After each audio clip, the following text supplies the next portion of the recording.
El Imperio Inca fue una sociedad ancestral que existió en América del Sur, el cual dominaba los territorios de Ecuador hasta Chile. En este video narraremos cómo este imperio llegó a su final. El Imperio Inca tenía como nombre el Tahuantinsuyo, el cual significaba tierra de los 4 puntos cardinales. Cuzco, la capital, estaba considerada el centro del mundo, e irradiando desde ella había caminos y puntos de observación sagrados. Los incas creían tener el derecho divino de gobernar y conquistar a otros pueblos, ya que, de acuerdo a su mitología, fueron creados en Tiwanaku por el dios del sol Inti. Como resultado, se consideraban a sí mismos como los pocos elegidos, los hijos del sol, y el dirigente inca era el representante y la encarnación misma de Inti en la tierra. La expansión del imperio inca había sido espectacularmente rápida. Aunque Cuzco había llegado a ser una ciudad importante al comienzo del período intermedio tardío, el imperio era aún joven cuando enfrentó a su más grande desafío. Pizarro y los conquistadores. Francisco Pizarro y su compañero Diego de Almagro pasaban de los 50 años al inicio de su expedición, de origen humilde, y ninguno había ganado ningún prestigio en su España natal. Aventureros y buscadores de tesoros, comandaron un pequeño grupo de españoles ansiosos por encontrar tesoros similares a los que sus compatriotas habían hallado en el mundo azteca en México una década antes. Navegando hacia el sur a lo largo de la costa del Pacífico desde Panamá en 2 pequeñas carabelas mercantes, buscaron en Colombia y la costa ecuatoriana, pero no lograron encontrar el oro que buscaban desesperadamente. Esta era la tercera expedición que Pizarro emprendía, seguramente su última oportunidad de encontrar fama y fortuna.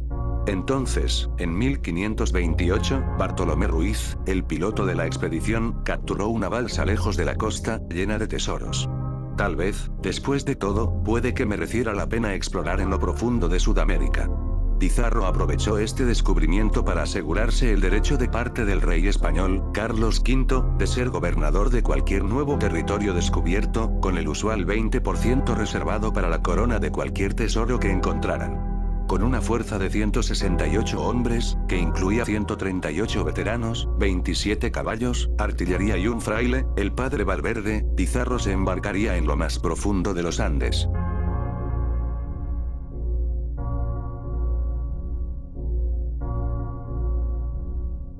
Pizarro conoce a Atahualpa.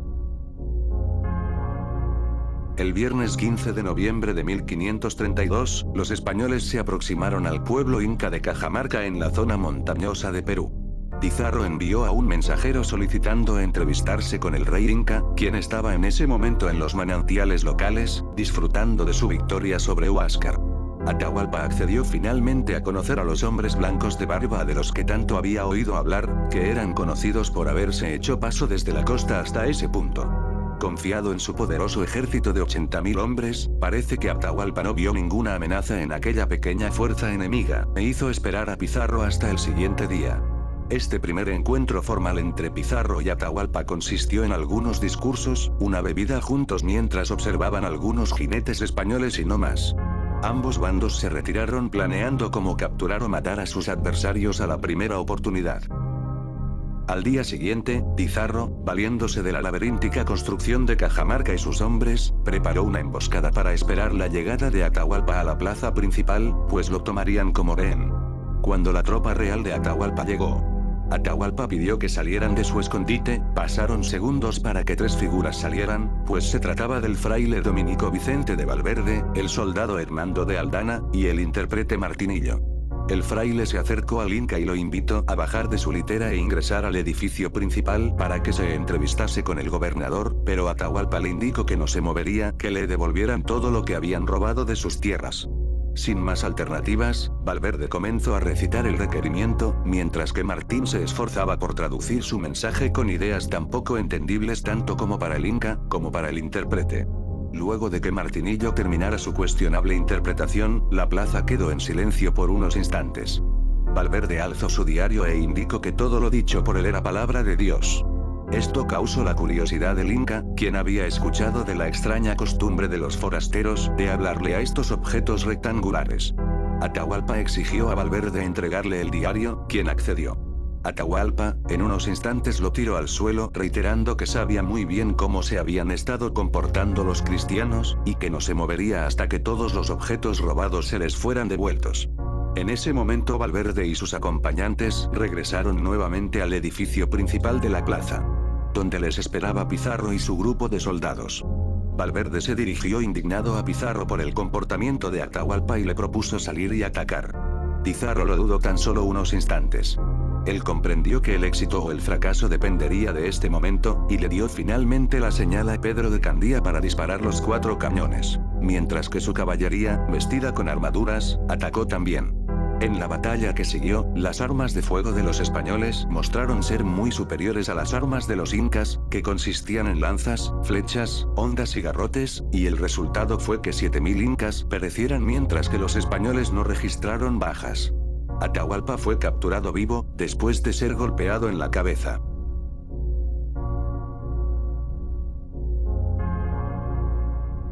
La sentencia de Atahualpa.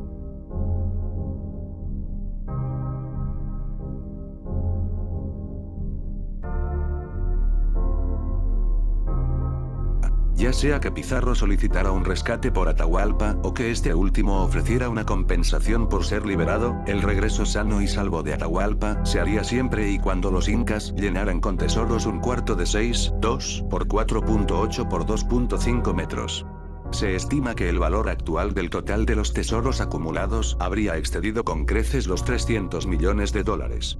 Mientras tanto, Atahualpa continuó gobernando el imperio desde su cautiverio, y por su parte Pizarro envió expediciones de exploradores a Cuzco y Pachacamac, mientras esperaba refuerzos de Panamá, a los que atrajo enviándoles una cierta cantidad de oro para persuadirlos de la riqueza que les esperaba. De cualquier manera, una vez que obtuvo el rescate solicitado, Pizarro juzgó y ejecutó a Atahualpa inmediatamente, el 26 de julio de 1533.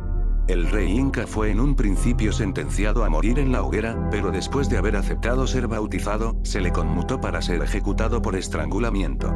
Algunos de los hombres de Pizarro juzgaron que esta ejecución había sido la peor reacción, recibiendo incluso críticas del propio rey español por haber tratado de forma tan despreciable a un soberano extranjero, pero el astuto líder español había presenciado hasta qué punto llegaba la lealtad de los incas con su rey, aún estando en cautiverio. Como Dios viviente, Pizarro tal vez sabía que la única manera de derrotar totalmente a los incas era con la muerte de su rey.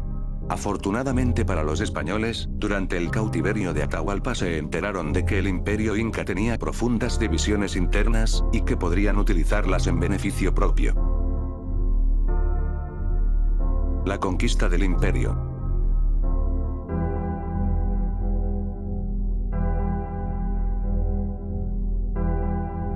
Los españoles encontraron gran resistencia en los territorios del norte, donde ejércitos liderados por Rumiñahui y Quisquis los mantuvieron a raya, pero estos ejércitos finalmente capitularon, después de asesinar a sus líderes, como resultado de luchas internas. No había quien detuviera la conquista sin descanso de los europeos, beneficiados en gran parte por el particular modo inca de hacer la guerra, que estaba muy ritualizado. Tácticas como el engaño, las emboscadas o las tretas eran desconocidas para ellos, así como tampoco cambiaban su estrategia en mitad de las batallas, para aprovechar cualquier oportunidad de debilidad de su enemigo. Además, los guerreros incas dependían demasiado de sus oficiales, y si alguno de estos caía en batalla, un ejército podía colapsarse rápidamente en aterrada retirada. Aunque los incas aprendieron rápidamente a contrarrestar los ataques, así como a lidiar con la caballería, por ejemplo inundando áreas bajo ataque o luchando en terreno difícil, sus lanzas, hondas y garrotes poco tenían nada que hacer contra balas, ballestas, espadas y armaduras de acero. Asimismo, los españoles tenían de su lado a casi la mitad del imperio, toda vez que emergieron viejas divisiones y rivalidades. Finalmente, en 1572, un grupo de españoles liderado por el virrey Toledo capturó al rey inca Tupac Amaru, lo trasladaron a Cuzco y posteriormente lo ejecutaron. El último gobernante inca había sido eliminado y con ello se esfumaba cualquier esperanza de restaurar alguna vez el gran imperio incaico.